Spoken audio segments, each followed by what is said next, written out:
నమస్తే, welcome to current affairs light YouTube channel. ఇవాళ మన క్లాస్లో రీసెంట్గా జరిగినటువంటి కరెంట్ అఫైర్స్లో ఇంపార్టెంట్ కాన్సెప్ట్ నేర్చుకుందామండి. మీకు కనుక మా ఛానల్లో ఉన్నటువంటి వీడియోస్ అండ్ ఎక్స్ప్లెనేషన్ నచ్చినట్లయితే మా ఛానల్ లైక్ చేయండి, షేర్ చేయండి అండ్ సబ్స్క్రైబ్ చేయండి. Welcome to current affairs light YouTube channel.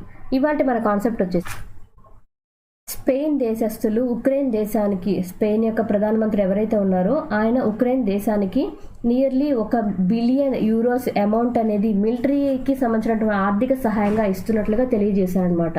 So present Zelensky గారికి ప్రతి దేశం నుంచి ఆర్థిక సహాయం అనేది అందుతుంది. వాళ్ళ దేశం చిన్న దేశం అయినప్పటికీ కూడా రష్యాకు వ్యతిరేకంగా పోరాడుతుందంటే అటు నాటో దేశాలన్నిటి నుంచి, మిగిలిన ప్రపంచంలో చాలా దేశాల నుంచి కూడా వాళ్ళకి జీవనానికి కావచ్చు, మిలిటరీ కోసం కావచ్చు, వాళ్ళకి ఆర్థిక సహాయం అనేది చాలా వరకు అందుతుంది అనమాట. రీసెంట్గా అయితే స్పెయిన్ దేశం నుంచి వాళ్ళకి అమౌంట్ అనేది, అది కూడా మిలిటరీ పరంగా ఆర్థిక సాయం అనేది అందించడం జరిగింది. ఎటువంటి ఇచ్చాయో కూడా చూద్దాం.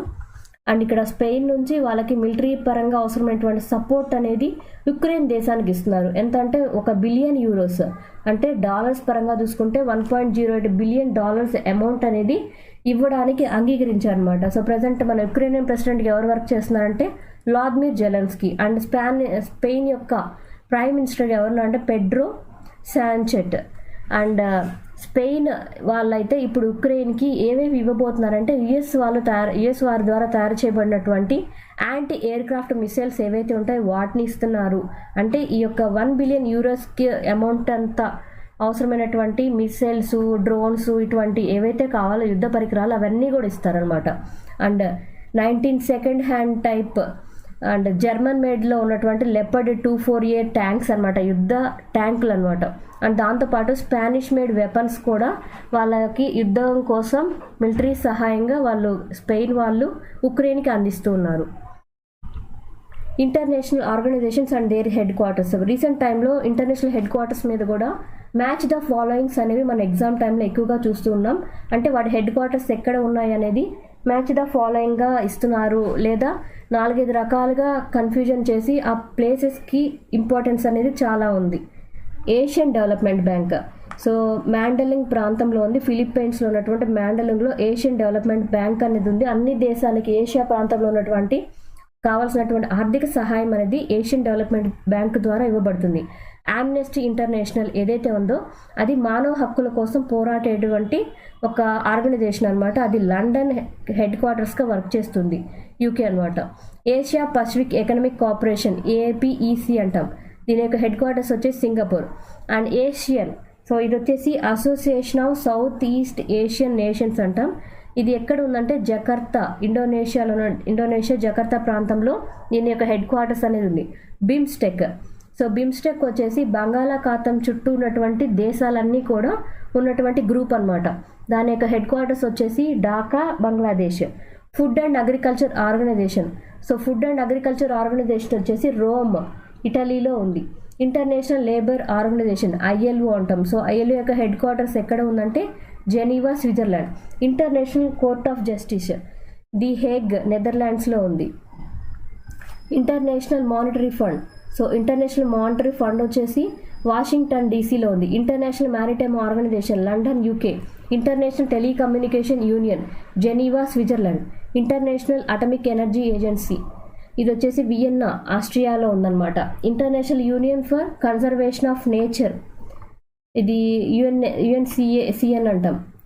IUCN అనే నెంబర్ని కూడా ఆ యొక్క కేటగిరైజేషన్ అనేది ఎలా ఇస్తారంటే వీళ్ళు కేటగిరైజేషన్ అనేది చేస్తారు. జంతువుల్ని వర్గీకరించి ఏవి రక్షించాల్సినవి, ఏవి అంతగా వల్నియరబుల్ స్టేట్లో లేవు, ఇటువంటివన్నీ కూడా వీళ్ళు డిక్లేర్ చేస్తారనమాట. ఇది ఎక్కడంటే గ్లాండ్, స్విట్జర్లాండ్లో ఉన్నటువంటి గ్లాండ్లో దీని యొక్క హెడ్ క్వార్టర్స్ అనేది ఉంది. North Atlantic treaty organisation, Brussels, బెల్జియంలో ఉంది. Organisation of the petroleum exporting countries, Vienna, Austria అనమాట. ఇవన్నీ కూడా మెయిన్గా ఎక్కువ శాతం అడిగేటువంటి ఇంటర్నేషనల్ ఆర్గనైజేషన్స్ అండ్ వాటి యొక్క head quarters. NASA launches small satellite అనమాట. నాసా వాళ్ళు ఒక స్మాల్ క్లైమేట్ శాటిలైట్ అనేది ప్రయోగించడం జరిగింది రీసెంట్ టైంలో.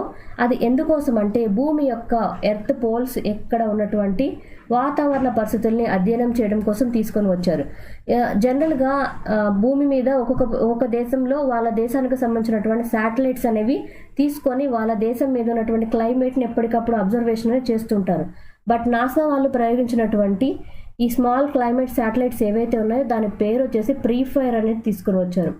సో ఈ ప్రీఫైర్ అనేది మిషన్ పేరు అనమాట. Polar radiant energy India far infrared experiment అండి. ఫార్ ఇన్ఫ్రారెడ్ ఎక్స్పెరిమెంట్ ద్వారా పోలార్ తీర ప్రాంతంలో ఏ విధమైనటువంటి ఎనర్జీ మార్పు ఉంది, అక్కడ ఉన్నటువంటి మ్యాగ్నెటిక్ ఫీల్డ్ ఏ విధంగా మారుతున్నాయి, అండ్ పోలార్ లైన్స్ ఏవైతే ఉన్నాయో అంటే నార్త్ పోల్ సౌత్ పోల్ ఏవైతే ఉన్నాయో అవి ఏమన్నా మారుతూ ఉన్నాయా, ఇటువంటి ఇన్ఫర్మేషన్ అంతా కూడా ఈ ప్రీఫైర్ మిషన్ ద్వారా డేటా అనేది కలెక్ట్ చేయడం జరుగుతుంది.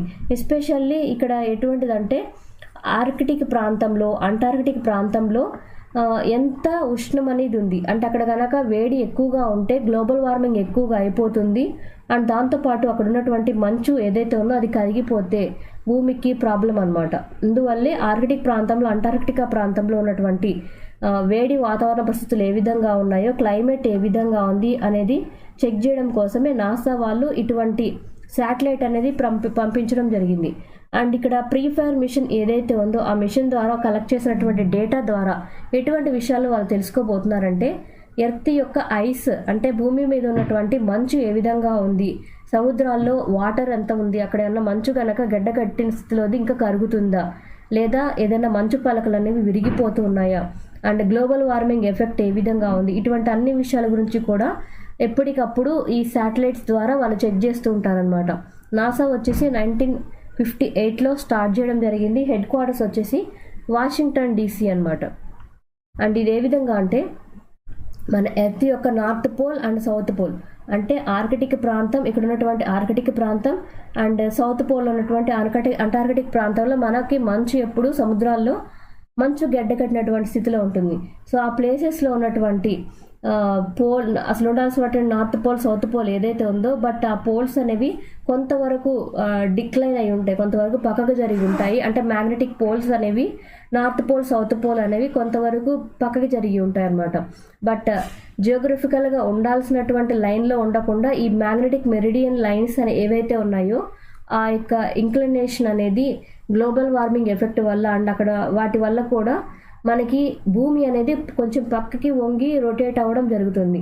అండ్ ఈ భ్రమణం ఏదైతే ఉందో మన భూమి మీద ఉన్నటువంటి వేడి వాతావరణ పరిస్థితులకి అండ్ చాలా చోట్ల ఉన్నటువంటి అక్షాంశ రేఖాంశాల నిర్ణయించడానికి కూడా ఇవే ఉపయోగపడతాయి. సో అందువల్ల అటువంటి అక్కడ ఉన్నటువంటి క్లైమేట్ని అధ్యయనం చేయడానికి సో నార్త్ పోల్ దగ్గర సౌత్ పోల్ దగ్గర ఆర్కిటిక్ ప్రాంతం అంటార్కిటిక్ ప్రాంతం అన్నమాట. ఈ రెండు ప్రాంతాల్లో మంచు పలకల్ని అధ్యయనం చేయడానికే నాసా వాళ్ళు ఒక శాటిలైట్ అనేది పంపించడం జరిగింది. Thank you for watching my video. మీకు కనుక నా వీడియో అండ్ ఎక్స్ప్లెనేషన్ నచ్చినట్లయితే నా వీడియోస్ లైక్ చేయండి, షేర్ చేయండి అండ్ సబ్స్క్రైబ్ చేయండి. అండ్ మీకు నా వీడియోస్ ఏ విధంగా అనిపిస్తున్నాయో కామెంట్ సెక్షన్లో తెలియజేయండి. Thank you for watching my video. Thank you.